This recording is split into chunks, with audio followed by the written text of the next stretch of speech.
Adelante. Muy buenas tardes, tengan todas y todos bienvenidos a un programa más del programa Fomentando la Cultura Editorial, un programa que está coordinado con la Rectoría Adjunta, por supuesto la Vicerrectoría de Investigación, la Escuela de Literatura y Ciencias del Lenguaje y por supuesto la editorial de la Universidad Nacional. En este programa vamos a seguir fomentando la reflexión, la discusión en torno a la cultura editorial en todas sus perspectivas. Asimismo, este programa fomenta la creación de talleres formativos, talleres de escritura académica, con el objetivo de promocionar la escritura académica con miras hacia la publicación del sello editorial de la Universidad Nacional. Nos corresponde en este mes seguir hablando, discutiendo acerca de varios aspectos editoriales de la cultura editorial. Y hoy hemos reservado un espacio muy, muy especial al tema de la edición crítica y al tema de la traducción como dos agentes fundamentales en la producción literaria. Y particularmente vamos a hablar de la producción literaria costarricense. ¿Cuál ha sido el aporte?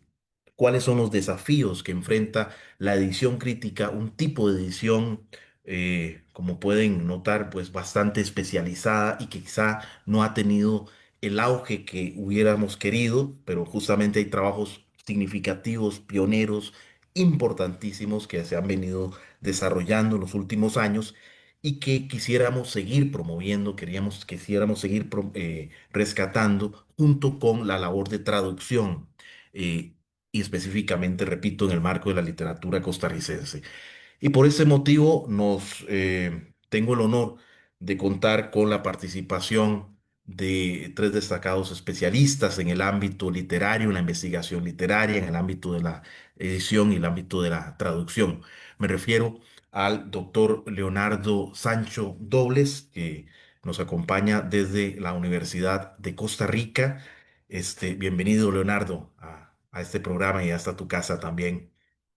El doctor Gabriel Baltodano, quien es coordinador de la Maestría en Estudios de Cultura Centroamericana y un destacado investigador también en la temática crítica histórica de la literatura costarricense y también uno de los, uno, bueno, uno no, el creador de ese programa Fomentando la Cultura Editorial, que, bueno, le he podido estar en coordinación estos últimos 4 años y, por supuesto, el doctor Francisco Vargas, profesor, investigador y director actual de la maestría en traducción en la Universidad Nacional. Bienvenidos, este, queridos colegas, y pues sin más preámbulo, creo que vamos a aventurarnos a este conversatorio con una pregunta que, bueno, le he solicitado muy respetuosamente al doctor Leonardo que la abarque acerca de qué podemos entender por edición crítica y, bueno, un poco también a raíz de las investigaciones, los trabajos que ha realizado el doctor Leonardo, nos comente un poco, nos pueda ejemplificar algunos aspectos y luego pasaremos a hablar acerca de otros aspectos relacionados con estos dos ámbitos. Bienvenido, Leonardo. Muchísimas gracias.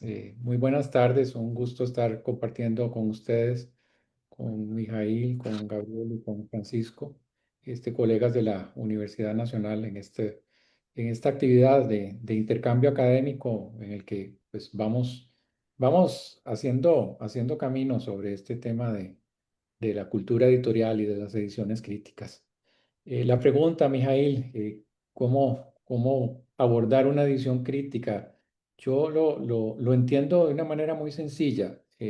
Hacer una edición crítica es ejercer el oficio de la filología en el sentido estricto de la palabra, que se supone que la filología hace de acuerdo o de acuerdo con el sentido de la palabra, es fijar el texto en el contexto de la enunciación, es decir, devolverle a un texto literario o a un texto jurídico o a un texto de cualquier índole o de cualquier discurso, devolverle su, su vitalidad en el contexto en el cual fue escrito, el contexto en el cual fue pronunciado. Creo que por ahí vamos orientándonos con la primera pregunta. Yo preparé una presentación para desarrollar, no sé si la, la vemos para ir ampliando este tema de la decisión crítica. Aquí la tengo. Ok, y muy bien. Yo comencé a trabajar en ediciones críticas a partir de una investigación que llevé a cabo alrededor de unas piezas de teatro que se escribieron en Costa Rica hacia finales de la época que llamamos la época de la colonia. Fueron unas obras de teatro que se representaron en la ciudad de Cartago en enero del año 1809. Esas piezas de teatro ya habían sido publicadas en algunas revistas y por ahí estaban circulando a partir de una edición que se hizo en la revista del Archivo Nacional en 1953 y comencé a rastrear esos manuscritos y pues al final salió publicado este texto de teatro breve en la provincia de Costa Rica, tres piezas de Joaquín de Unamuno y Muñoz de la Trinidad, porque me parecía que el texto de repente no había sido tratado con el cuidado que tenía que ser tratado este tipo de materiales y este tipo de documentos. Entonces doy con el manuscrito en el Archivo Nacional, ahí tienen algunas de las imágenes y poco a poco comienzo a meterme en este oficio de filología y de fijación textual. ¿Qué supone la, la edición crítica? Primero hay que establecer cuál es la historia de la transmisión textual. Esto que es buscar el árbol genealógico del texto, desde que se escribe hasta que se van recopilando las diferentes publicaciones y las diferentes ediciones que se han hecho y se cotejan también, se cotejan los testimonios. La historia de la transmisión textual se conoce como el estema. Ahora les voy a poner unos ejemplos. Luego del estema viene el trabajo de la fijación textual. Entonces aquí tenemos un ejemplo del manuscrito con el que yo trabajé. Este es un manuscrito, es un papel de actor que aparece, está en el Archivo Nacional con otro grupo de documentos que pertenecen a las actividades que se llevaron a cabo en Cartago en el año 1809, a raíz de la jura de lealtad del rey en España, este, Fernando VII. Entonces se hicieron estas pequeñas piezas teatrales. Aquí tenemos el manuscrito. Ya yo había pues, solicitado imágenes digitales en el Archivo Nacional y ya trabajando con el manuscrito vemos que hay que fijar el texto. Entonces aquí les pongo un ejemplo de cómo se fija el texto, porque aquí me llamó mucho la atención en este ejemplo que les comparto la utilización del voceo. Dice el texto, bajo esta suposición, mi amo y señor, ya me callo, que a mí tan solo me toca ejercitar lo mandado cuando fuera a degollar, ahorcar y azotar culpados. Está hablando un verdugo simpatiquísimo que se llama Ciclaco. Promulga vos la sentencia, que yo bien sabré lo que hago. Ahí tenemos este ejemplo del voceo costarricense tan propio. Entonces ya aquí habría que irse más adelante a hablar del voceo y otro tipo de cosas. Tenemos otro ejemplo de un costarriqueñismo.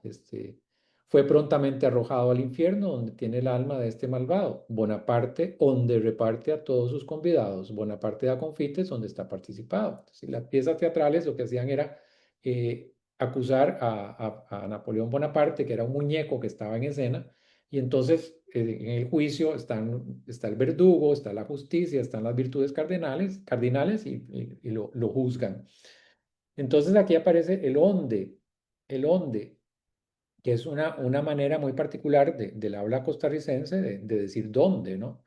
Yo cuando compartía esto con otras personas investigadoras decían, no, es que son más sílabas en el verso, todos estos versos son octosílabos, hay que tener cuidado con eso, hay que tener cuidado con la rima, con que todos los versos midan 8 sílabas.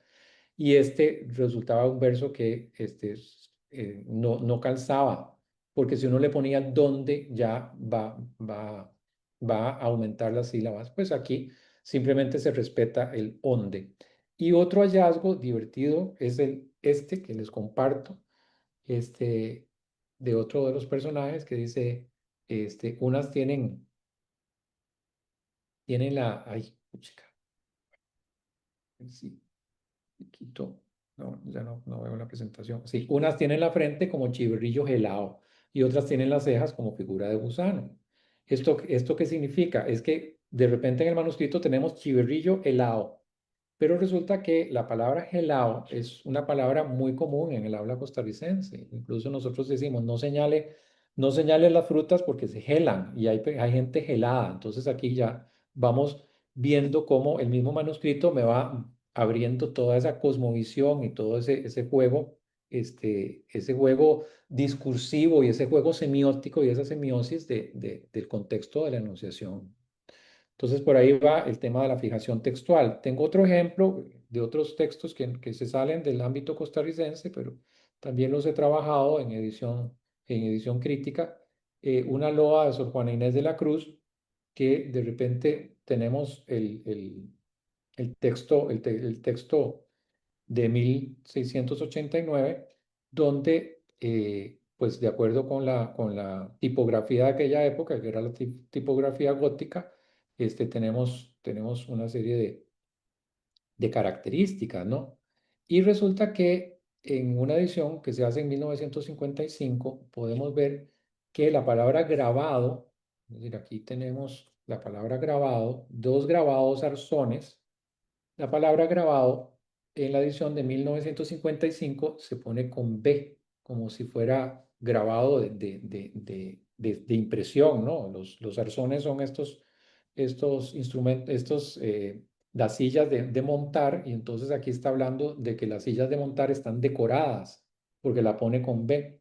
Pero si nosotros nos vamos aquí, a la edición de 1698 o 1691, grabados es con V y el significado de grabado es pesado, no es decorado. Entonces aquí más bien la idea está cambiando, ¿no? El sentido de la palabra está cambiando.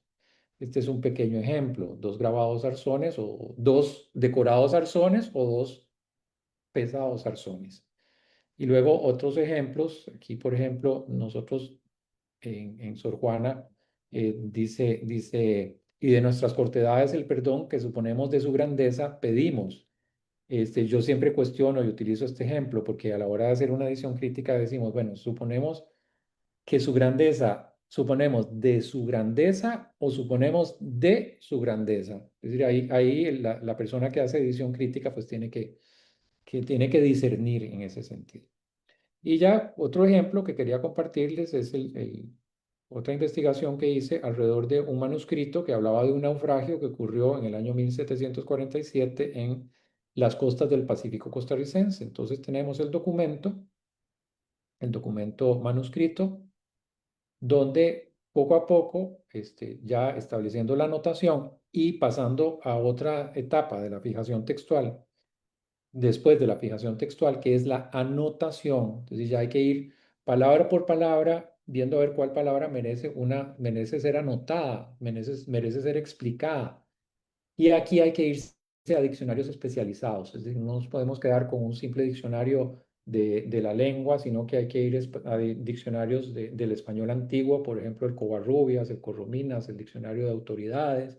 En el caso de que trabajemos con Costa Rica, hay que ir a los diccionarios de costarriqueñismos necesariamente, desde de barbarismos de Gallini, el de costarriqueñismos, el de Miguel Ángel Quesada, el de Arturo Agüero, para ir fijando las palabras, la fijación, para ir ya anotando las palabras. Entonces, en este manuscrito de este naufragio, a partir de los datos que me da, se puede reconstruir la ruta que siguió el barquito que naufragó en la costa del Pacífico. Y yo lo que hice, pues, fue cotejar los mapas de la época y ver cuál ruta fue la que siguió en este momento. Y aquí hay otros ejemplos de de fijación textual. Aquí tenemos un esquema de las obras de Sor Juana Inés de la Cruz. Todos estos documentos, pues hay que cotejarlos, hay que revisarlos. Y al final, pues la fijación textual nos permite ampliar la fijación y la notación, nos permite ampliar el mundo en el cual fue eh, escrito, el contexto en el cual fue escrito el texto. Yo trabajo con manuscritos, pero también trabajo con textos impresos. Y ahí sí es sumamente interesante también cómo se abre el campo a la interdisciplinariedad, porque coexisten otros saberes, el de la historia, el de la geografía, el de la física, el de las ciencias naturales. Incluso con el naufragio estuve trabajando también con las artes de navegar. Las artes de navegar era toda una disciplina empírica que al final de cuentas es como la antecesora de la ingeniería naval. Pero sí es un trabajo de anotación, es el trabajo de edición crítica con todos los pasos, la historia de la transmisión textual, la fijación y la anotación es sumamente apasionante porque nos descubre mundos que durante mucho tiempo estuvieron silenciados. Creo que con eso podría concluir la presentación. Muchísimas gracias al doctor Leonardo por esta síntesis de un trabajo que créanme que ha sido realmente pionero y un trabajo extenso de muchos años que se ha dedicado el doctor Leonardo en relación con la edición crítica. Y quise justamente que Leonardo expusiera esto para que viéramos la dimensión técnica, la dimensión filológica, la dimensión interdisciplinaria que lleva la edición crítica. Es decir, responde también a una cultura editorial muy especializada, que es justamente lo que queremos conversar hoy, acerca de cómo entender el fenómeno, cómo promover la edición crítica. En el caso de Leonardo, lo ha trabajado del tema de literatura costarricense colonial, siglo XIX, siglo XVIII. Pero, ¿qué pasa cuando queremos convertir o tratamos promover la edición crítica en la producción literaria costarricense más contemporánea? Y es allí donde vamos a pasar ahora un poco a hablar acerca de una pregunta, por supuesto, abierta, general, tanto para Gabriel, para Francisco, por supuesto, también para Leonardo, es ¿cuál es la situación actual de la edición crítica en Costa Rica? ¿Podemos hablar actualmente de un momento de edición crítica? O, perdón, ¿y cuál es la importancia que puede tener este ámbito en el desarrollo de una producción literaria contemporánea, publicada, editada, quizá con un mayor rigor técnico? Esta es una pregunta general, así que no sé, Gabriel, si gustas empezar, quizá, y posteriormente le damos la palabra a Francisco, si les parece de esta manera. Bueno, en primer término, buenas tardes, ¿no? Tanto a los colegas con los que tomo parte de esta mesa, como a las personas que nos escuchan, ¿no? Desde luego agradecerte, Mijail, por la invitación. A propósito del tema que planteaste hace un momento, creo que hay algo que quizá luego pueda confirmar Francisco sobre el tema de la traducción, pero sospecho que hay algunas similitudes. Me refiero a lo siguiente. eh, a lo largo de los últimos años hemos sido testigos de iniciativas particulares. Entonces, me parece que la edición crítica se ha practicado en Costa Rica como a partir de un conjunto de iniciativas particulares.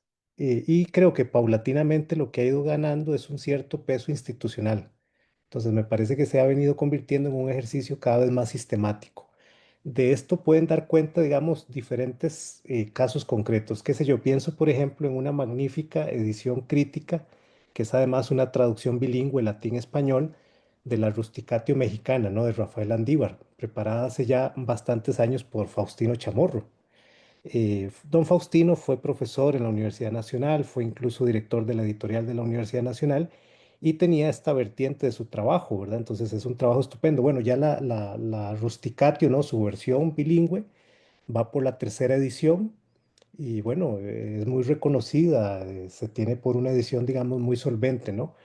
Pero era una iniciativa particular, ¿no? Era algo que él hacía por su propia trayectoria, por su desarrollo profesional. Luego hace ya unos 20 años, me parece a mí, cuando menos, voy a hablar, por ejemplo, en el caso concreto de la Escuela de Literatura y Ciencias del Lenguaje, se empezó a volver cada vez más frecuente que algunos estudiantes hicieran sus trabajos finales de graduación a partir del modelo de un proyecto de edición crítica, ¿no? A veces eran ediciones críticas, a veces eran ediciones anotadas, pero se empezó a volver una práctica más común. Recuerdo ahora, por ejemplo, un trabajo muy provechoso de Eleni Sabarca, que ella en su trabajo de licenciatura recogió la poesía dispersa de Justo Facio. Y luego esto se editó en una colección que tiene la EUNET, que es una colección a propósito de las letras costarricenses, ¿no? Al final del 19, inicios del 20. Otras estudiantes nuestras de la licenciatura, Paola Ocampo y Rebeca Rojas, prepararon una colección de literatura epistolar. Entonces se dieron a la tarea de recoger, eh, trabajar con esos textos, anotarlos, presentarlos, catalogarlos. Y bueno, me parece que ese tomo está próximo a aparecer por la editorial de la Universidad Nacional. Luego en la maestría en estudios de cultura centroamericana, también algunos estudiantes se han graduado haciendo trabajos de este tipo. Por ejemplo, José Pablo Valerio recogió la recordada novela Sacrilegio, ¿no? Que es una novela que tuvo censura, ¿no? Por parte de la iglesia en aquella época y es un referente porque es una novela también, es una de las tempranas novelas escritas por autoras, por mujeres, por intelectuales costarricenses. Eh, con esto lo que quiero decir es que los trabajos de grabación han sido una manera de ir sistematizando ese tipo de tareas. Y luego, pues también las propias escuelas de filología, de literatura, de lingüística han ido desarrollando proyectos, ¿no? Nosotros, por ejemplo, en el caso particular de la Universidad Nacional, hemos llevado a cabo proyectos que tienen que ver con recoger, por ejemplo, discursos de la historia de la crítica literaria y también prepararlos, acogerlos bajo la figura de una edición anotada, que no es exactamente igual a la edición crítica, pero luego también podríamos hablar un poco sobre eso, con el propósito de recuperar, explicar, volver a circular y dar contexto a un estudio más amplio que es el de comprender las ideas estético-ideológicas en una tradición como la nuestra o como la centroamericana. Eh, y desde luego no hemos llegado a estadios más integrales y completos, ¿no? Como tener bibliotecas de literatura centroamericana o de literatura costarricense a partir de ediciones críticas, ya no de ediciones ordinarias, ¿no? Pero bueno, esos son, digamos, algunos de los empeños. Yo lo que veo es que probablemente lo que ha ocurrido en los últimos 25, 30 años es que hemos ido pasando paulatinamente, quizás de una forma muy demorada, de iniciativas puntuales hacia iniciativas cada vez más articuladas y estructuradas.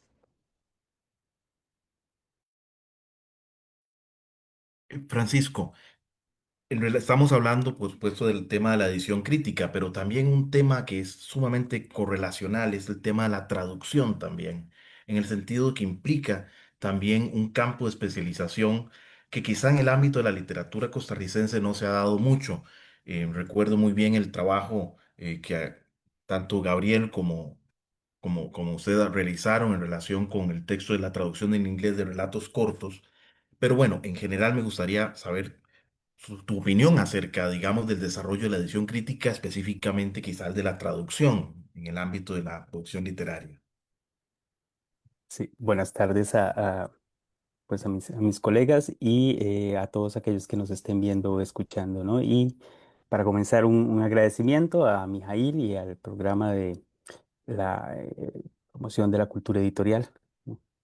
Este, y bueno, con respecto al tema, lo primero que de repente tenemos que decir con respecto a la traducción de literatura costarricense y a las ediciones críticas es que en términos generales hay no, no puedo decir que un divorcio, porque un divorcio implicaría que de repente había dos cosas que estaban juntas y que de un momento a otro dejaron de caminar juntas, sino que simple y sencillamente no ha habido presencia de ediciones de este tipo en cuanto a la traducción de literatura costarricense. Eh, la traducción de literatura costarricense se ha dado principalmente en dos géneros, ¿no? La poesía y la narrativa, principalmente en novelas y cuentos cortos, ¿verdad? Se incluye mucho en antologías, en compendios y en obras de este tipo. Usualmente lo que ha sucedido es que todas esas traducciones y todas esas obras en traducción han sido publicadas por editoriales independientes, lo cual ya nos viene a decir de repente que la edición crítica, ¿verdad? O la edición anotada no es el tipo de edición que se anda buscando, ¿verdad? Ya de entrada. Luego lo otro que ocurre es un poco lo que Gabriel decía al respecto de las ediciones críticas anotadas en Costa Rica, que en traducción ha solido ser también el producto de iniciativas muy particulares, ¿verdad? Y usualmente esas iniciativas particulares no han o no proceden de Costa Rica misma, sino del exterior, ¿no? Pues un traductor o una persona interesada en la literatura en general, que se topa con literatura costarricense en algún otro espacio geográfico y por X razón decide traducir. ¿No? Ya, así han surgido muchas. Eh, digamos, más o menos a partir del 2011, podríamos ya empezar a pensar que, digamos, esto básicamente es así, desde la Universidad Nacional, y más precisamente un poco tiempo después, desde la EUNA, empiezan a surgir ciertas iniciativas ya de una manera un poco más sistemática, ¿verdad? Que ya evidentemente no son iniciativas que surgen en el extranjero, en el exterior, sino que ya estamos pensando en que hay una entidad, en este caso la editorial de la Universidad Nacional, que ha desarrollado un pequeño programa de literatura costarricense en traducción. ¿No? Esas ediciones o esos textos en traducción que más o menos vienen a ser unos 5 en los últimos años, ¿verdad? En los últimos, vamos a ver, eh, sí, en los últimos, vamos a ver, del 2016 hacia acá, del 2012, perdón, hacia acá, tenemos que dentro de la Universidad Nacional y más particularmente dentro de la EUNA, se publican aproximadamente entre 7 y 8 volúmenes en traducción. Ahora, ¿qué sucede? Bueno, con estas traducciones sucede lo mismo que con las anteriores con respecto a lo que son el tipo de traducción que se realiza, ¿verdad? Son traducciones que para efectos de lo que estamos haciendo nosotros aquí hoy no son anotadas ni son ediciones críticas, ¿verdad? Es una traducción que busca en gran medida, eh, digamos, trasladarle al lector meta, en este caso, pues, eso es otra cosa, perdón, que no mencioné, todas han sido traducciones al inglés, pues lo que busca es trasladarle al lector meta, digamos, una serie de contenidos, ¿verdad? Que le dejen ver, digamos, cuáles son los acontecimientos, ¿verdad? Que se dan dentro de las obras o cuáles son sobre todo las imágenes, las figuras literarias, en fin, este tipo de cosas. Y busca precisamente facilitarle al lector ese tipo de entendimiento, sin generarle, o más bien, tratando de eliminar toda posible complicación que pueda llegar a tener. Ese afán lleva precisamente a un tipo de traducción o un tipo de edición que específicamente no es ni anotada ni es crítica, porque las ediciones en traducción anotadas y críticas dejan ver que se trata precisamente de una traducción, que lo que uno está leyendo es una traducción. ¿Mm? Y eso en principio, me parece que es el factor que de repente ha hecho que la gran mayoría de traducciones que se han hecho de literatura costarricense desde principios de siglo pasado a la fecha no sean de este tipo, ¿verdad? Sino que buscan, pues eso, facilitarle al lector, ¿verdad? La tarea de leer. ¿Verdad? De leer básicamente en una lengua o en un lenguaje que les sea muy familiar y tratando de eliminar cualquier rastro, ¿verdad? De que se trata de una traducción, ¿verdad? Y generando la ilusión de que estoy leyendo un texto que fue, ojalá, escrito originalmente en la lengua meta, ¿verdad? Eso, ¿qué nos deja a nosotros? Pues bueno, la tarea ahora de muy probablemente eh, tratar de retomar esos programas, o más bien tratar de impulsar o de implementar esos programas en traducción, pero ahora desde esta otra óptica, ¿verdad? Desde la óptica de hacer un tipo de traducciones que ahora que Leonardo mencionaba, la edición filológica, en traducción, uno de los tipos de traducción que una teórica de la traducción que se llama Christiane Nord delimita es precisamente la traducción filológica, ¿verdad? Cuyo proceso es decía Leonardo que guarda la edición filológica similitudes o afinidades con otras disciplinas. Bueno, pues el proceso de traducción filológica es prácticamente el que Leonardo ya nos describió, ¿verdad? Todas estas, ya estos tres momentos que Leonardo mencionaba son consustanciales a una traducción de tipo filológico, ¿verdad? Y North, digamos que la delimita o la ejemplifica precisamente con la traducción de clásicos, ¿verdad? Los clásicos de la literatura griega o latina, ¿verdad? Que precisamente demandan, porque ese es el propósito que se persigue, demandan pues este tipo de paratextos o de estructura paratextual, ¿verdad? Que le deja al lector comprender lo que Leonardo nos decía, que era más o menos fijar el texto en el contexto, ¿verdad? En que fue creado para que el lector pueda comprender todo eso. Ese es el reto principal que tenemos ahora, que tenemos que asumirlo, creo yo, nosotros, desde nuestras, digamos, desde nuestros nichos o espacios editoriales, porque difícilmente vamos a encontrar fuera del país alguien que quiera emprender este tipo de iniciativas con respecto, o que se arriesgue a ello, ¿verdad? A traducir literatura costarricense. Bien, algo que me gustaría que ahondáramos un poco más antes de pasar a los desafíos, eh, es el tema de que evidentemente, como nos lo ha explicado el doctor Leonardo, el doctor Gabriel, evidentemente la edición, tanto la edición crítica como la traducción implican un trabajo especializado, pero también implican un público lector, un público meta también especializado, es decir, que afecta o digamos implica otras formas de recepción de lo literario. ¿En qué medida podríamos ver aquí un desafío importante? Porque para nadie es un secreto que para la literatura colonial es sumamente importante la edición crítica, es decir, no podemos realmente asistir a una lectura de un texto colonial si no hay una edición crítica detrás. Creo que es consustancial a la literatura, al conocimiento de la literatura colonial, el saber filológico, el saber de la edición filológica en este caso. Al igual que la traducción. ¿Cuál es la importancia que notan ustedes en relación con promover la edición crítica y la traducción en la literatura costarricense? Es decir, ¿por qué esto es importante teniendo en cuenta que el público lector tendría digamos, implicaría un público lector mucho más especializado y evidentemente una maquinaria editorial, digámoslo así, también es muy especializada? Entonces esa era una pregunta, pero Leonardo tiene allí la mano levantada, así que no sé Sí. si quieres referirte a eso o alguna otra cosa, Leonardo, así que adelante. No, no, pero la pregunta queda muy bien porque voy a terminar con una eventual posible respuesta, pero quería también referirme a lo que había mencionado Gabriel y lo que había mencionado Francisco. Creo que sí conozco el trabajo que se ha hecho desde la Universidad Nacional en estos que mencionaba Gabriel, trabajos finales de graduación, el de Lenis Abarca y otros más.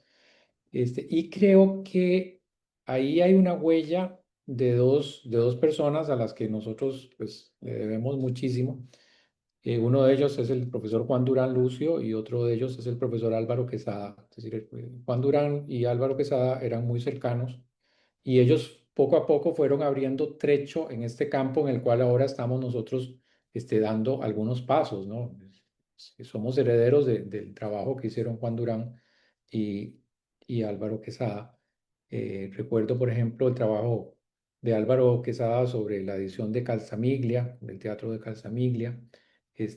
Sé que ahora se está trabajando también la edición crítica del teatro de Carlos Gacchini por los colegas Gustavo Camacho y José Bonilla, que están hace tiempo trabajando en eso.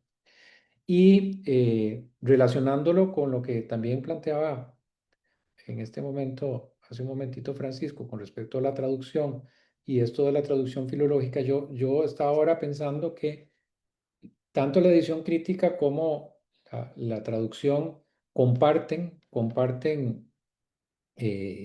características, porque nosotros los que trabajamos con textos del Siglo de Oro o quienes trabajamos con textos que fueron escritos en la colonia, también lo que hacemos es un ejercicio de traducción.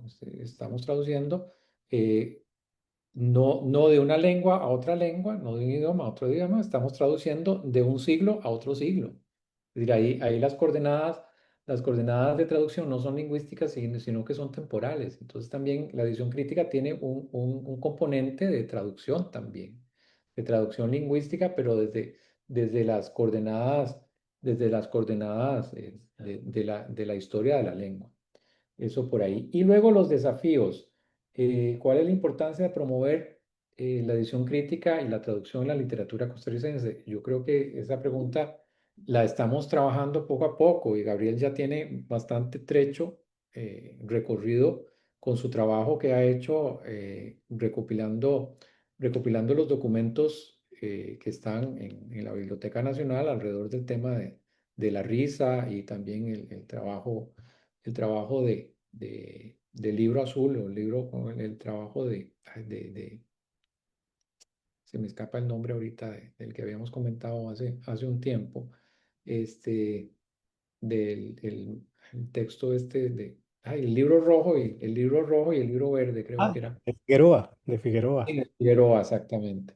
Entonces ya Gabriel tiene bastante trecho encaminado ahí, porque poco a poco, incluso recuerdo, es que no sé dónde lo había mencionado Álvaro Quesada, pero Álvaro Quesada decía que lo mejor de la literatura costarricense se encuentra en la Biblioteca Nacional, en los artículos, en los periódicos y en las revistas, no en las antologías y no en los textos que se publicaron como textos, como volúmenes, como libros, como cuentarios, como novelas, porque sumergirse en los periódicos y en las revistas, ahora están digitalizados su mayoría, es realmente encontrar una veta de trabajo, pero realmente impresionante que nos va a revelar muchísimos aspectos acerca de nuestra literatura, pero también acerca de nuestra identidad, acerca de nuestra historia. Entonces yo creo que el campo de la edición crítica está ahí, a un solo clic de del portal del Sistema Nacional de Bibliotecas y de todo lo que se ha digitalizado en la Biblioteca Nacional. Y si no, visitar el nacional o visitar la Biblioteca Nacional para encontrarse esas joyas literarias y esas piezas que todavía están ahí, que merecen y necesitan hacer una edición crítica todavía. Creo que por ahí van los desafíos que yo podría responder, Mijail. Gabriel, adelante, por favor. Gracias, Mijail. No, Mijail, si nos permitís, o me permitís más bien volver un poco sobre lo que ha señalado justo hace un instante Leonardo, ¿no? Y ya luego podríamos también tratar de asociarlo con el problema que nos planteaste sobre los públicos, los lectores de estas ediciones críticas anotadas. Hay una clave, yo creo que hay que tener presente que depende del material con el que el especialista trabaje.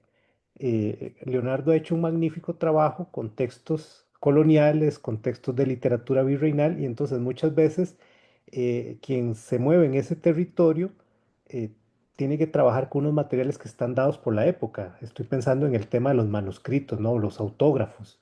Em, pero para quienes nos hemos interesado más por el siglo XIX, em, normalmente estamos pensando en trabajar con prensa, estamos pensando en trabajar con revistas, con periódicos, con misceláneas, perdón. Estamos pensando en ediciones múltiples que se publican en vida de un autor y que hay que cotejar, hay que contrastar, hay que estudiar, hay que analizar. Muchas veces tenemos que pensar en un circuito que va más allá del escribano, ¿no? Del intelectual en tanto quien prepara ese manuscrito, ¿no? Y tenemos que pensar desde luego ya no solo en autores, sino en tipógrafos, correctores, editores, censores, ¿verdad? Y a mí en ese espacio me ha resultado muy interesante o muy provechosa más bien una tesis de un autor que se refirió a esto a inicios del 2000, ¿no? Me parece que en el año 2001. Estoy hablando de Alejandro Higachi, que él tiene una tesis muy interesante, ¿verdad? Él plantea la edición crítica como hipótesis de trabajo, ¿verdad? Y entonces entra en diálogo desde un contexto latinoamericano con esa tradición de la ecdótica, ¿no? Con la tradición de la filología. Y entonces para Higashi está muy claro que en el fondo de lo que se trata es de considerar cómo el trabajo del editor, es un trabajo, digamos, de agencia cultural, es un agente cultural que lo que hace es tomar un texto que quizás pues se podría leer directamente el original, si uno tuviera, digamos, una cierta erudición y pudiera localizarlo. No es un texto que nos requiera un ejercicio de paleografía o un ejercicio necesariamente con todo el instrumental filológico, pero es un texto que se ha perdido en el tiempo, es un texto que se ha perdido de vista y cuya recuperación es a su vez una apuesta, ¿verdad? Porque lo que hace el editor de ese tipo de materiales no es tanto restituir un texto, no es tanto recuperar algún patrimonio perdido o tratar de fijar aquel patrimonio, sino que es más bien establecer un sistema complejo que explique decisiones, supuestos a partir de los cuales ese texto tiene que ser reintroducido en un determinado contexto cultural. Entonces, con esto lo que quiero decir es que en el fondo se trata de pensar ya no en buscar la edición definitiva, que era, digamos, la finalidad de la filología clásica, ¿no? Sino más bien la edición en el tiempo, ¿verdad? Entender cómo ese texto puede volver a circular, cómo puede tener una determinada importancia. Y a mí me parece que esto es clave cuando uno está pensando en estos textos que dan origen a las literaturas nacionales como la nuestra, ¿no? A la literatura costarricense, que es una literatura que ya se publica en letra y molde, sobre todo como señalaba hace un momento Leonardo, en periódicos, en revistas, pero que es una literatura que muchas veces se ha perdido de vista en la historiografía literaria, se ha perdido de vista en los estudios eh, y en el canon mismo, ¿no? Y entonces allí la edición tiene una función diferente, tiene el propósito de traer de nuevo estos materiales, de explicarlos, de darle sentido. Y aquí la interpretación ya no solo es una interpretación de la historia del texto o de la eventual significación del texto, sino que es una historia en el fondo de todo el entramado cultural. Se hace necesario como editor crítico hacer una historia cultural del significado de ese texto en particular y a veces incluso del discurso en el que ese texto o ese género se insertan para poder devolvérselo al lector y para que el texto tenga de nuevo un entorno que lo haga comprensible, pero que además le dé una cierta importancia. Estaba pensando también a raíz de lo que tanto Francisco, Leonardo y Gabriel han mencionado, en que decimos edición crítica y traducción, pero también podríamos ver allí otro tema de fondo que es eh, el tema, digamos, de la actitud filológica como tal. Es decir, en qué medida en el desarrollo de las nuevas tendencias editoriales, muchas de ellas sumamente comerciales, o digamos con una visión de muy mediano o corto plazo, hemos se ha restado importancia a la labor filológica dentro del paradigma editorial. Y creo que la edición crítica y la traducción no solamente son oficios técnicos, es también la restitución de una cultura filológica importante que se ha venido cada vez separando o que las nuevas mediaciones editoriales, por quizá por principios meramente comerciales, han deslegitimado esa actitud filológica que nosotros hemos llamado acá edición crítica y traducción, pero que sin lugar a dudas son dos elementos, dos componentes de un campo filológico activo, proactivo, además en la cultura, como agentes culturales también.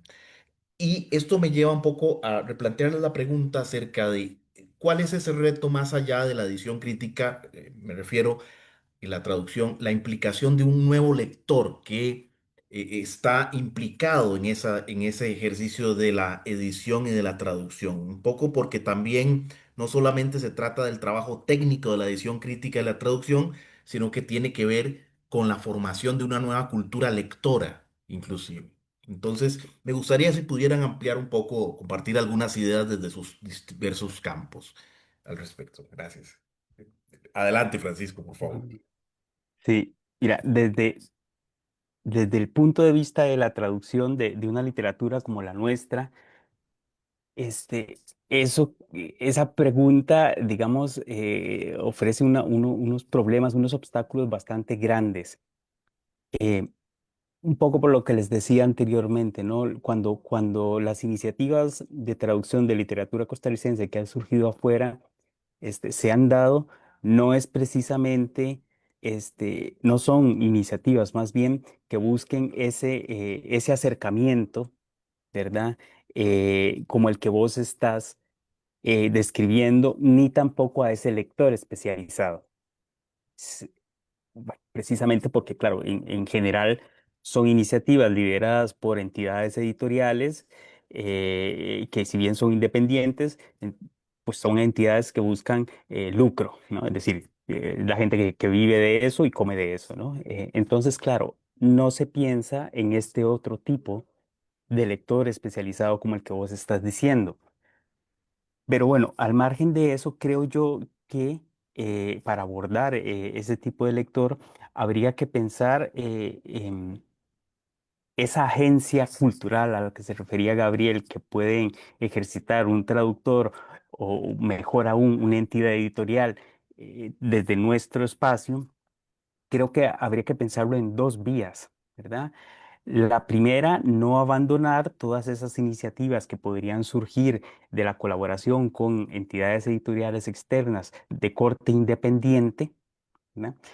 Pensando de repente en un tipo de traducción, si cabe el término, semicrítica o semiespecializada, es decir, una traducción que pueda incluir una serie de componentes o elementos críticos pero que podrían no ser dirigidos a un lector totalmente especializado, sino a gente sobre todo que esté interesado en el elemento cultural de repente del país de origen, ¿verdad? Entonces, pues las notas del traductor, las introducciones, prefacios, algunos prólogos, glosarios, en fin, una serie de instrumentos, ¿verdad? Que puedan sonarle atractivos a ese tipo de lector que no es especializado, ¿verdad? Y podríamos valernos de ese tipo de ediciones, ¿verdad? Precisamente para difundir la literatura costarricense entre esos lectores. Y luego, creo que para abordar este lector, este nuevo lector, ¿verdad? Que vos estás describiendo, habría que pensar en las otras iniciativas que han sido usuales con respecto a la traducción de literatura costarricense, que son aquellas emprendidas por entidades editoriales universitarias en países externos. ¿Por qué? Porque estas sí se interesan en esto que vos estás planteando, ¿verdad? Em, Sin embargo, te puedo decir que las traducciones que han surgido de las prensas editoriales de las universidades en Texas, por ejemplo, ¿verdad? En Arizona, en Pittsburgh, no son de ese corte, ¿verdad? Sin embargo, claro, muchas de esas han surgido precisamente en el contexto de la propia universidad y de sus propias necesidades, ¿verdad? Incluso de cursos concretos de literatura hispanoamericana, ¿verdad? Que han generado o necesitan o requieren esos materiales. De repente habría que valerse de esos espacios y de esas oportunidades, ¿verdad? Para plantear estas iniciativas. Pero creo yo, y repito como decía hace unos minutos, me parece que la iniciativa tiene que salir de nosotros mismos. ¿Ah? Es decir, somos nosotros los que deberíamos generar este tipo de materiales desde una entidad editorial, como puede ser la editorial de la UCR, la editorial de la UNA, del TEC, etcétera, etcétera, ¿verdad? Para incluirlas dentro de un catálogo que podamos ofrecer, ¿verdad? Incluso en coedición.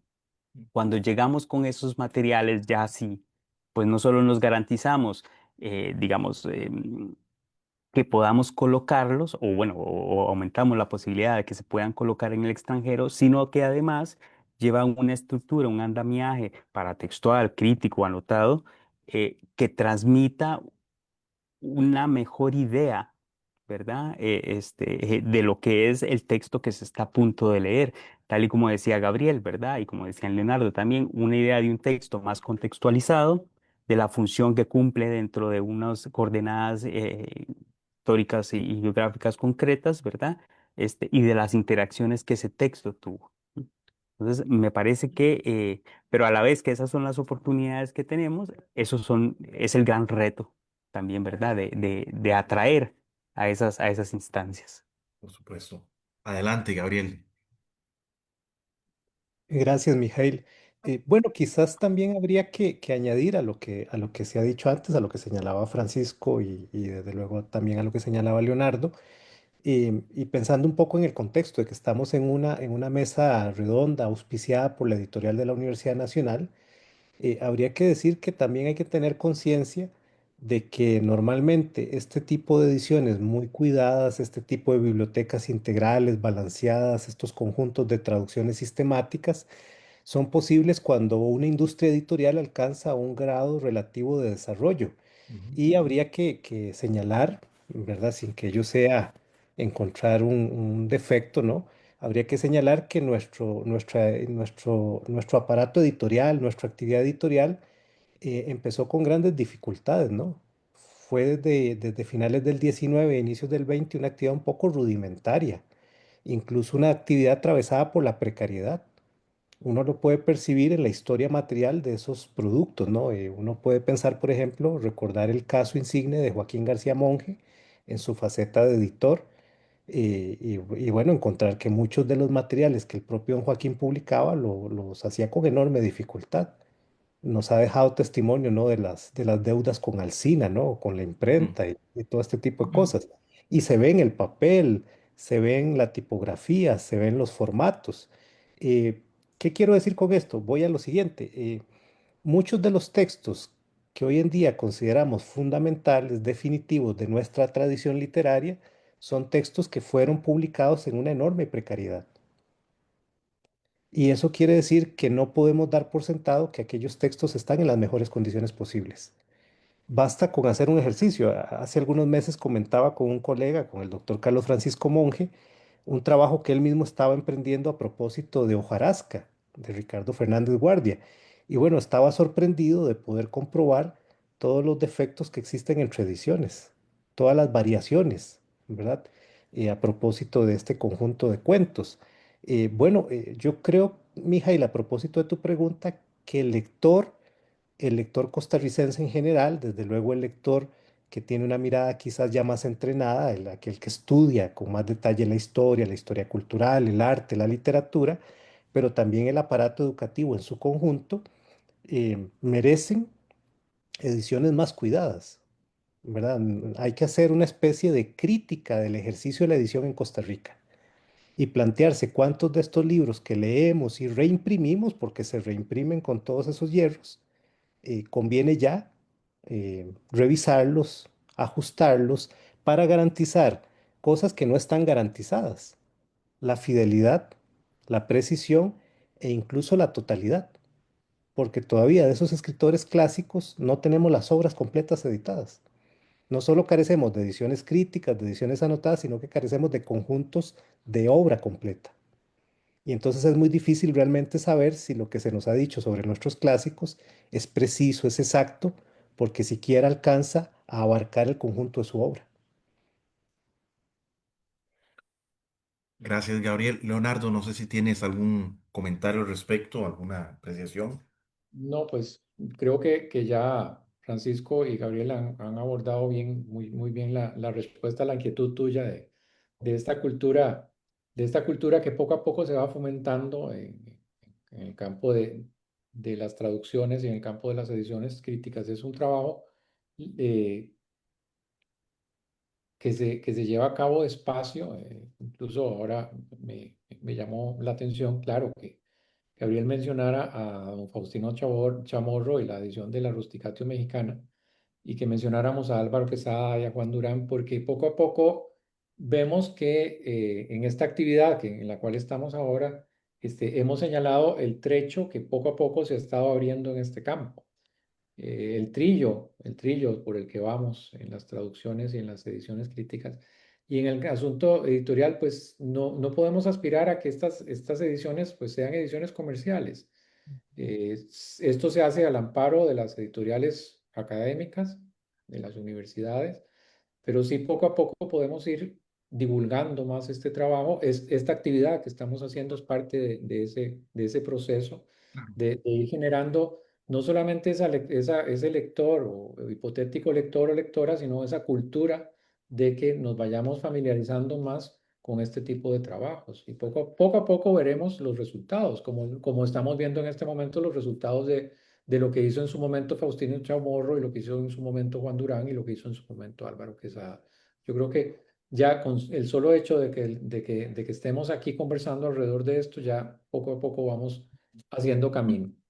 Eso es lo Hay, que quería mencionar. hay otro aspecto, gracias Leonardo, hay otro aspecto que también se ha señalado quizá de soslayo, que es, eh, hemos hablado de digamos, de la edición crítica, de la cultura lectora que esto implica, de algunos retos en relación con estos dos elementos, pero también pienso en la importancia de la formación académica, en la formación filológica que se necesita justamente para emprender una cultura tanto lectora como crítica y como filológica. Es decir, si las academias mismas no dan cursos de edición, no dan cursos de edición crítica, no dan cursos de traducción, no fomentan la importancia de la traducción, seguiremos pensando en trabajos particulares, que es un poco la tónica que tanto y Gabriel Baltodano señalaba, lo que vemos en el desarrollo, en la historia de la edición crítica actual, hasta la actualidad, son impulsos particulares eh, y en un contexto actual donde vemos cada vez más este mar tempestuoso de la inteligencia artificial, de los recortes presupuestarios para trabajos de investigación, la indiferencia que existe en relación con todas las disciplinas humanísticas, la filología, la literatura, por supuesto, no son exentas a ello. Eh, cuáles consideran ustedes que son las limitaciones y los desafíos del ámbito académico universitario justamente para promover este tipo de cultura editorial, crítica y de traducción?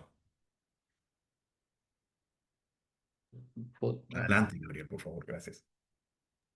Gracias, Miguel. Bueno, no sé, habría que cotejar criterio. Me parece que con vos mismo y desde luego con Leonardo, que conocen bien la historia de la Escuela de Filología, ¿no? Pero yo he reparado en el caso de la Escuela de Literatura y Ciencias del Lenguaje, que es, digamos, el departamento en estos ámbitos de especialidad de la Universidad Nacional, he reparado en su historia y me parece que hay un punto de quiebre que fue determinante, ¿no? En la década del 70, cuando se creó la Escuela de Literatura y Ciencias del Lenguaje, recuerden que está cumpliendo hace poco 50 años, ¿no? De historia, fue creada casi de inmediato, casi con la Universidad Nacional, ¿no? En el año 73. Uno puede ver que en aquel momento todavía quedaba en Costa Rica. En Costa Rica había tenido una especie de sobrevida del estructuralismo. Y a la par del estructuralismo, eh, había desde luego un hervidero de ideas políticas sobre América Latina. Y a mí me parece que la conjunción de esos dos paradigmas, de esas dos tendencias, o de esas dos, digamos, grandes corrientes de pensamiento, uno más disciplinario, el otro más político y general, dieron como resultado que en las carreras de literatura y lingüística que se crearon en la Universidad Nacional, se combatió lo filológico.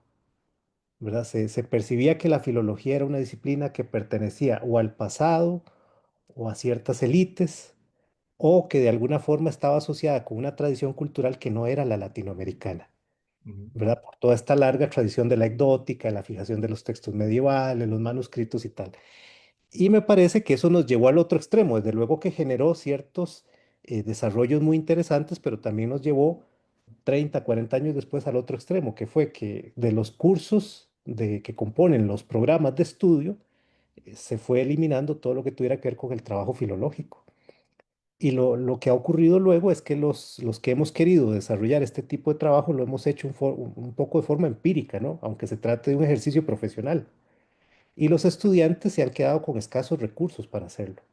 Y muchas veces cuando emprenden estos trabajos finales de graduación es que hay que empezar por dotarlos de lo que señalaba Leonardo al inicio, estos principios básicos de la disciplina, del trabajo de la ecdótica, de la filología incluso, ¿no?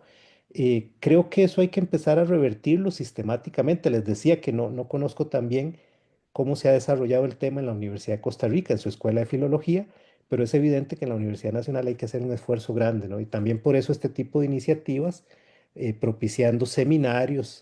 Quizás ya la forma sea tener seminarios de edición crítica en América Latina, en Centroamérica, ¿verdad? También avanzar hacia la incorporación de las humanidades digitales y de la incidencia del paradigma digital en este tipo de trabajos, porque hoy en día se pueden hacer magníficas colecciones de ediciones críticas anotadas, publicadas de forma electrónica, ¿no? Mediante libro electrónico. Muchas gracias, Gabriel. Adelante, Francisco. Adelante. Sí, yo diría, para seguir más o menos donde Gabriel lo dejó, que por lo menos en cuanto al componente de traducción de la Escuela de Literatura y Ciencias del Lenguaje, eh, muy probablemente el principal o la principal limitante que tenemos es la que Gabriel mencionaba, y por eso digo que lo cojo donde él lo dejó, es, digamos, el perfil de entrada de los estudiantes que nos llegan, que exactamente, como Gabriel lo describe, vienen sin esas herramientas, ¿verdad? Como para emprender proyectos de este tipo. Entonces, claro, a lo largo del plan de estudios, ¿verdad? No solo deben ir planteando iniciativas de trabajo finales de graduación que pueden ser del tipo del que estamos hablando aquí, sino que tienen que ir adquiriendo sobre la marcha todas estas herramientas, ¿no? Eh, y no siempre, ¿verdad? No siempre se logran hacer las dos cosas, ¿verdad? Eh, entonces, yo pensaría que lo que habría que hacer un poco lo que Gabriel también mencionaba, ¿no? Es retomar desde las carreras, desde los bachilleratos, ¿verdad? Este tipo de espacios y generarle al estudiante, ¿verdad? Las oportunidades de tener estas herramientas para cuando llegue a un posgrado. Y ya lo otro, un poco, y esto lo menciono porque lo he hablado con Gabriel, ¿verdad? Es tener esa flexibilidad curricular dentro de los posgrados de repente para incluir estos temas en concreto, ¿verdad? Mediante espacios como mencionaba Gabriel, algunos tipos de seminarios, talleres, como esta charla que estamos teniendo hoy, para ir, digamos, complementando lo que el estudiante tiene dentro de su estructura curricular con todo este otro tipo de información, de saberes, ¿verdad? Que lo pueden llevar, ¿verdad? A implementar este tipo de iniciativas de traducciones filológicas de una mejor manera. También consideraría importante, en vista que estamos hablando de la edición crítica y de la traducción, me parece que es consustancial la interdisciplinariedad. Esto también Leonardo lo plantea al final de su presentación, la importancia de pensar en equipos interdisciplinarios donde la lingüística y la literatura tienen mucho de qué dialogar a través de esos dos ámbitos, ¿verdad? Pero bueno, eso era una idea que se me ocurría a la luz de tu comentario. Leonardo, un poco tu opinión al respecto de estas limitaciones y también desafíos que presenta en el ámbito en el ámbito académico. Sí, sí, no, antes referirme a lo del trabajo interdisciplinario, recordar que al menos el plan de estudios que yo llevé en filología en aquellos años, yo creo que ha sido ya variado, cambiado 3 veces. Es decir, acabo de enterarme que acaban de aprobar un nuevo plan de estudios. Yo creo que es el tercero después del que yo llevé en aquellos años, hace tiempillo ya, pero de edición crítica no se hablaba. De edición crítica, esto yo lo vine a poner en práctica ya por mis intereses y sobre todo cuando hice el trabajo de investigación doctoral. Pero sí creo que es necesario que en el currículum de tanto de la UCR como de la Universidad Nacional pues exista algo que nos vaya llevando hacia lo que mencionaba Gabriel de la ecdótica y de este trabajo que es el verdadero trabajo filológico, que en algún momento sí se veía con cierto, por encima del hombro. Es que la filología no, ahora lo que está de moda es el estructuralismo, o sea, como bien lo señalaba Gabriel. Pero yo creo que es necesario retomar estas cosas, porque ya cuando se va llevando a cabo todo este trabajo de investigación en los documentos de periódicos, de revistas, o los documentos manuscritos, es necesario, sí, dialogar con otros campos del saber. Creo que en este caso, o en nuestro caso, el campo más cercano es el campo de la historia. Eh, pero tampoco en historia, no sé cómo anda el plan de estudios, porque creo que ya historia de la época de la colonia es poco lo que se analiza, es poco lo que se trabaja. Se ha concentrado más en la historia reciente, tengo entendido, es lo que yo veo, lo que yo percibo. Y luego ir dialogando con otros campos del saber. Aparte de la historia, les mencionaba la geografía. Otro campo interesante que hay que meter en la discusión interdisciplinaria es las ciencias políticas. En las ciencias políticas, las artes visuales, las ciencias políticas, las ciencias exactas. Una que no mencioné, pero la meteorología. La meteorología es sumamente interesante cómo se va viendo en los textos literarios. Tengo un gran amigo que es del área de ciencias de la atmósfera que me proponía que hiciéramos este trabajo de edición de la literatura del siglo XIX, de la literatura costarricense del siglo XIX, para ver cuáles eran las condiciones climatológicas en aquellos años. Entonces, el campo es muy rico. El campo que se nos puede abrir en esto es demasiado enriquecedor, porque vamos viendo que lo que hacemos nosotros, el trabajo con el lenguaje, o el trabajo con la lengua, el trabajo con el idioma, toca todos los demás campos del saber. Y es un desafío sumamente interesante, es una perspectiva sumamente interesante irnos encaminando también por ahí del trabajo inter y transdisciplinario que atraviesa nuestro quehacer. Es interesante ver la necesidad de recuperar la actitud filológica desde una dimensión más arqueológica, es decir, de pensar la filología como un saber arqueológico donde la interdisciplinaridad es connatural. A veces siento que se fuerza mucho la interdisciplinariedad, pero hay campos donde es connatural, casi que el ejercicio de lo trans y de lo interdisciplinario. Creo que la edición crítica y la traducción abordan necesariamente, necesitan de estos diálogos, de estos saberes. Quisiera, digamos, en esta última parte, digamos, de lo que nos resta en el tiempito, que habláramos acerca de proyectos, proyectos concretos en relación con la edición crítica, con la traducción. Eh, Recuerdo muy bien, por ejemplo, uno de los congresos, y debo decirlo, uno de los congresos más significativos y realmente una experiencia muy bella que se tuvo, Leonardo, con el congreso que organizaste de naufragios, que planteaba toda una dimensión muy interesante de la edición crítica, entre muchos otros aspectos, para pensar inclusive hasta en una nueva historiografía literaria, en una nueva posición de la crítica literaria. También el seminario permanente que ha sido creado, bueno, el año pasado se tuvo el primer coloquio, seminario permanente que se organizó con la MEC y otras instancias de las universidades mexicanas. Y sé también, Francisco, que a raíz también de la maestría en traducción que estás actualmente como coordinador, hay proyectos emergentes en coordinación también con la MEC. Y quisiera que habláramos acerca de esos proyectos, en qué quedaron, cuáles son, digamos, las nuevas betas, las nuevas, digamos, estímulos de creación de proyectos en este sentido de la edición crítica y de la traducción. Entonces, si gustan, Gabriel, si gustas empezar, si te parece, y posteriormente Francisco y el último Leonardo.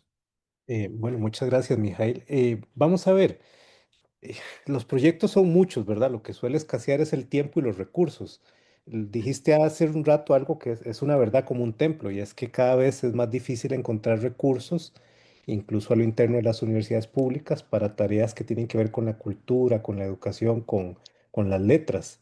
Em, pues cada vez hay más presión política para mover el dinero hacia otros ámbitos, ¿no? De la producción científica, intelectual, universitaria, académica en general.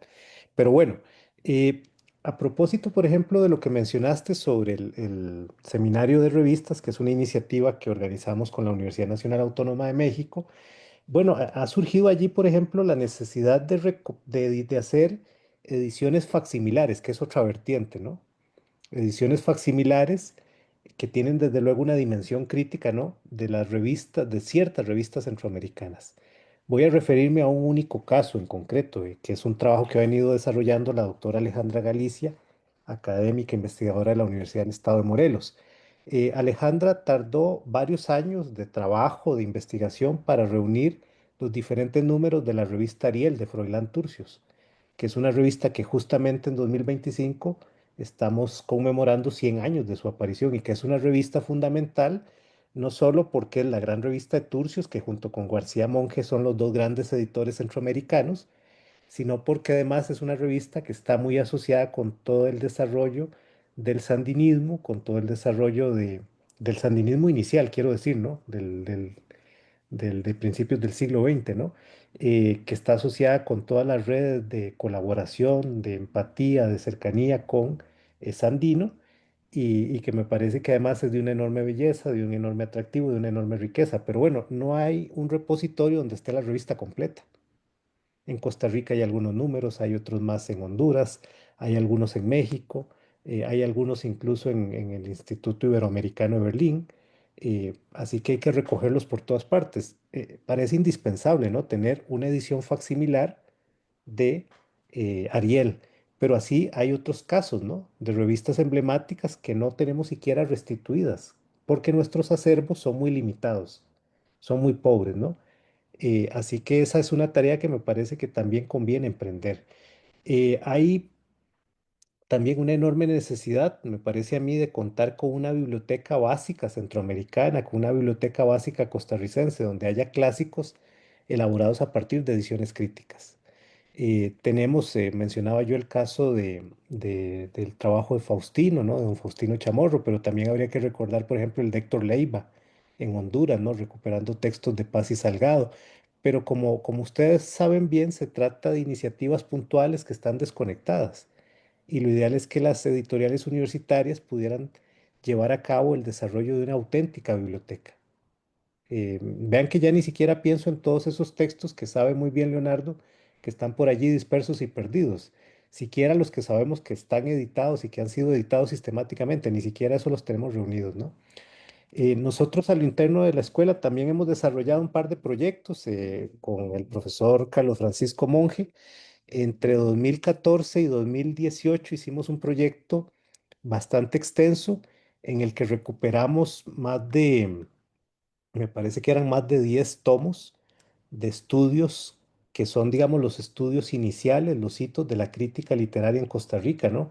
Estoy pensando, por ejemplo, en Ideas de Estética, Literatura y Elocuencia, Antonio Zambrana, en Bocetos de Alejandro Alvarado Quirós, en Valores Literarios de Costa Rica, Rogelio Sotelo, en las categorías literarias de Brenes Mesén, y así una serie más de textos básicos, ¿no? Que se han perdido y que nosotros recuperamos y anotamos y que hemos ido publicando poco a poco, porque también es difícil para las editoriales asumir el proyecto de una biblioteca, de una colección, ¿no? Nuestras editoriales están acostumbradas a publicar obras en uno o dos o cuando mucho tres volúmenes, pero cuando hay que pensar ya en una colección, eso las abruma, ¿no? Presupuestariamente, también en términos de trabajo. Carlos Francisco Monge también recogió en su momento todos los discursos de incorporación de la Academia de la Lengua, que aunque no son necesariamente materiales antiguos, son materiales que presentados en su conjunto, catalogados, anotados, debidamente contextualizados, explican el desarrollo de estas disciplinas y de estos ámbitos de conocimiento en un país como el nuestro. Entonces, hay muchas iniciativas allí en desarrollo, pero como les decía, no son pocos los obstáculos para que eso se convierta en libros que realmente ya el público, los estudiantes, los académicos puedan consultar directamente.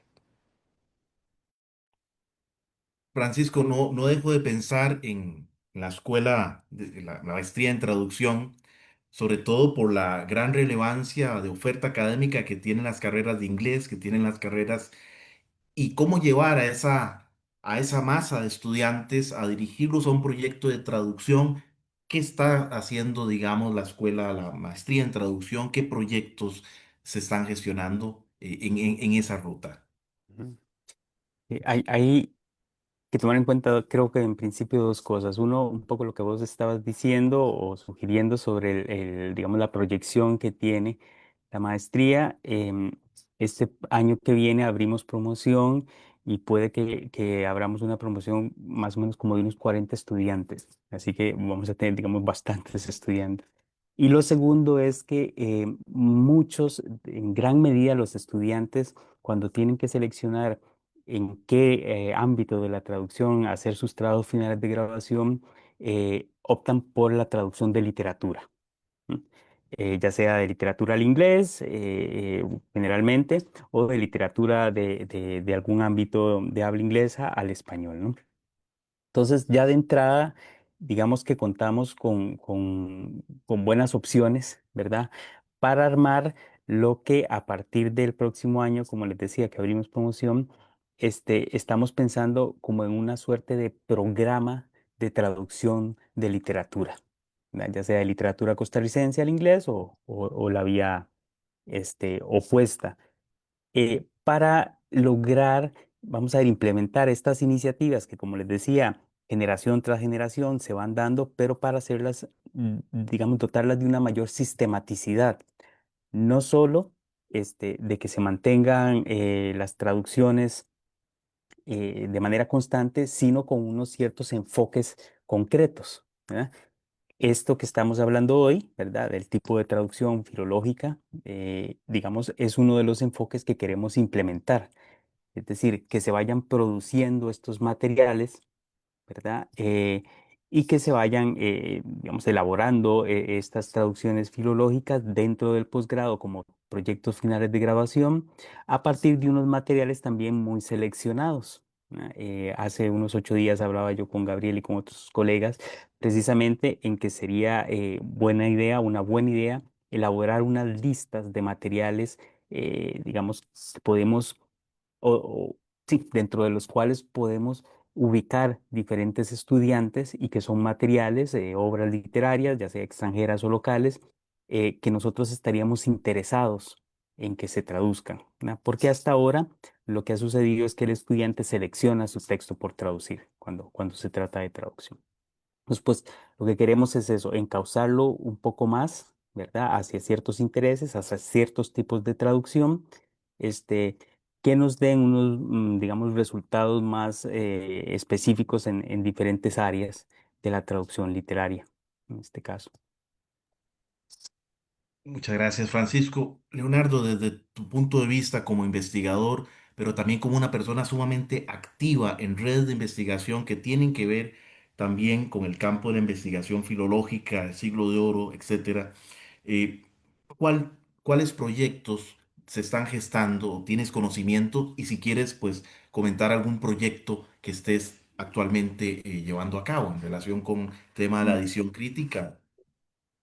No, no, pues aquí les comparto rápidamente este documento que descubrí a finales del año anterior, principios de este año, que es un gran trabajo que hace Beatriz Gutiérrez Müller en México. Ella es una académica mexicana acerca de Rogelio Fernández Güell. Es una gran investigadora de Rogelio Fernández Güell y es una iniciativa sumamente interesante y acaba de publicar o se publicó este libro de la poesía reunida de este gran poeta y gran mártir costarricense que, uy, chicas, son iniciativas que están por ahí, pero deberíamos nosotros consolidar.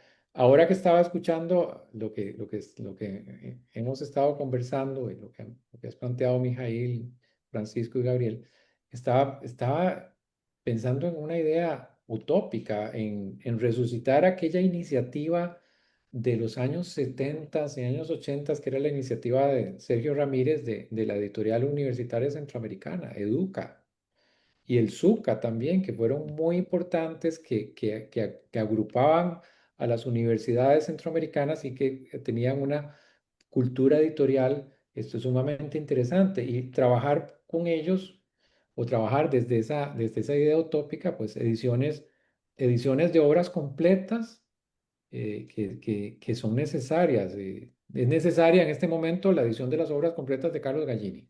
Ya, eso está que se cae. Es necesaria la edición de las obras completas de Magón, de Ricardo Fernández Guardia, de tantas poetas o tantas escritoras y tantos escritores que por ahí andan dispersos, pero esas ediciones de esas obras completas en coediciones recuerdo que la primera edición de las obras completas de Fabián Dobles fue una coedición entre la editorial de la Universidad Nacional y la editorial de la Universidad de Costa Rica. Pues procurar más coediciones de obras completas. Hablando de la traducción, de la traducción, José Basilio Acuña y la traducción de los sonetos de José Basilio Acuña, de los sonetos de Shakespeare, es un trabajo monumental el que hizo José Basilio Acuña traduciendo los sonetos de Shakespeare en aquellos años. Y la edición se volvió a hacer, pero no sé si circula, si no circula, por ahí anda. Creo que es un trabajo pendiente. Y pues en el caso mío, sí, pues intereses, como siempre, pues intereses hay y ahora pues estoy consumido un poquito con la obra de Carlos Gallini, y por ahí pues han salido algunas cositas, pero yo sí hace tiempo no he vuelto a trabajar edición crítica. Acabo de publicar las piezas de Sor Juana Inés de la Cruz, las piezas de teatro breve que están también en acceso abierto, y pues por ahí lo que surge en el camino. Pero yo creo que estas iniciativas de reunir eh, iniciativas de traducción, iniciativas de edición, iniciativas de editoriales e iniciativas académicas, creo que la podríamos ir pensando. Y ya, yo creo que ya la semilla ya está con estas actividades que estamos participando, ¿verdad? Por ahí es donde va mi observación o Bien, mi participación. Ujú. sí. Bueno, estamos casi que terminando nuestra sesión. No quisiera dejar de mencionar un comentario de una de las estudiantes de la maestría en estudios de cultura centroamericana, la MEC. Me refiero a Paola Arce Cruz, quien está en conexión a través de Facebook, y ella nos envía el siguiente mensaje. Dice: buenas tardes, excelente espacio para conversar de un tema tan interesante. Tengo una consulta respecto a la parte editorial, menciona ella. ¿Las propuestas para realizar ediciones críticas y traducciones surgen directamente de las editoriales o desde los académicos? Es una pregunta que plantea Paola. Entonces, bueno, si alguien tiene la... Adelante, Gabriel, adelante. Bueno, existen diferentes vías, ¿verdad? La editorial, por ejemplo, la editorial de la Universidad Nacional eh, recibe propuestas tanto de los miembros de la comunidad universitaria como de la comunidad externa a la universidad, ¿no? En el caso de la comunidad universitaria, no solo los académicos, sino también se reciben propuestas de parte del estudiantado, de los estudiantes de grado y posgrado. Pueden ser producto de sus investigaciones, incluso de sus trabajos finales de graduación, siempre bajo el entendido de que una tesis o un trabajo de graduación es algo distinto a un libro. Y entonces siempre hay que hacer un proceso, digamos, de transformación, de adaptación para que pueda convertirse en un objeto de interés inmediato para una editorial.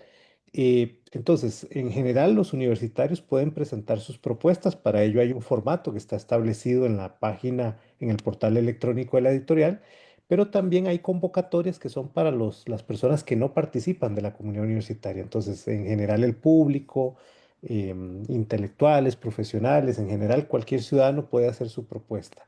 Y para eso hay una convocatoria anual, normalmente se publica en torno al final del primer semestre, y cada año se especifica qué tipo de trabajo se reciben. Y se han llevado a cabo convocatorias recientes en que una de las líneas en las que se abre la oportunidad de presentar propuestas es justamente la edición crítica de textos literarios, ¿verdad? Entonces eso hay que seguirle la pista y es posible perfectamente en ese marco general que les describo. Muy bien, muchísimas gracias. Yo quisiera, pues, nuevamente reiterar mi agradecimiento al doctor Leonardo, al doctor Francisco, al doctor Gabriel por esta participación, por su interés en participar en esta mesa, sobre todo por compartir sus experiencias, sus planteamientos en relación con estas dos temáticas que hemos planteado el día de hoy, la edición crítica y la traducción, y que no dejaremos de seguir reflexionando en próximos programas y en próximas actividades futuras el próximo año. Así que nuevamente gracias, gracias también a César por la parte técnica que siempre nos colabora, y por supuesto recordarles a todas y a todos los usuarios que en este momento nos están viendo que este programa em, se subirá a la página, al micrositio que tenemos en la editorial de la Universidad Nacional, fomentando la cultura editorial. Allí pueden acceder a todos los programas que hemos realizado en el transcurso de estos 2 años, a los talleres, a las conferencias. Todo está totalmente grabado para que puedan tener acceso a ellas y consultar. Así que reitero mi agradecimiento, feliz tarde y nos veremos en una próxima ocasión. Muy amables.